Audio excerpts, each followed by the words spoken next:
مصروف رہنا اس زمین پر موجود سب سے سستی دعا ہے جو آپ کو ڈپریشن اور بیماریوں سے بچا سکتی ہے۔ یہ جان لو کہ ڈر ہوتا ہی نہیں، یہ تو بس تمہاری سوچ میں کہیں ہوتا ہے۔ خطرہ ایک حقیقت ہے اور ڈر ایک خیال۔ پریشانی کبھی بھی اتنی بڑی نہیں ہوتی جتنا ہم اسے بنا لیتے ہیں۔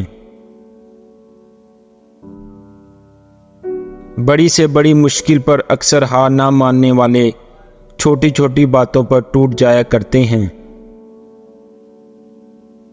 ضروری نہیں کہ کوئی تھک جائے تو ہار بھی جائے گا۔ تھکتے ہم دوسروں کے غلط رویوں سے ہیں اور ہارتے اپنے غلط رویوں سے ہیں۔ آپ کی آنکھیں اکثر وہی کھولتے ہیں جن پر آپ آنکھیں بند کر کے بھروسہ کرتے ہیں۔ خوش نصیب وہ نہیں جس کا نصیب اچھا ہو، خوش نصیب وہ ہے جو اپنے نصیب پر خوش ہو۔ کسی سے بھی بات کر لیں یا کہیں پر بھی مصروف ہو جائیں، لیکن اس شخص کی کمی پوری نہیں ہو سکتی جس کی ضرورت دل کو ہوتی ہے۔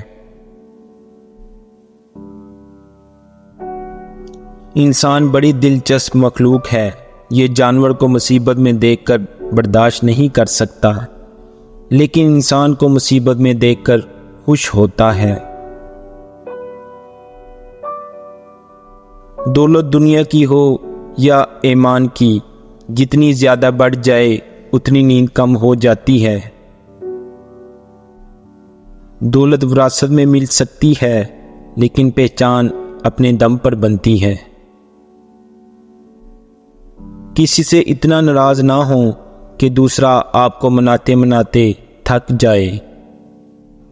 منزل پانا تو دور کی بات ہے، غرور میں رہو گے تو راستے بھی دیکھ نہیں پاؤ گے۔ جب کوئی شخص خود اپنی تعریف کرے تو اس کا وقار ختم ہو جاتا ہے۔ عبرت کے لیے قبرستان سے زیادہ اچھی جگہ اور کوئی نہیں۔ خوبصورت لوگ ہمیشہ اعلیٰ اخلاق کے مالک نہیں ہوتے، لیکن اعلیٰ اخلاق کے لوگ ہمیشہ خوبصورت ہوتے ہیں۔ صلح کے وقت پرانی باتیں نہ کرو، ورنہ صلح نہیں جنگ ہوگی۔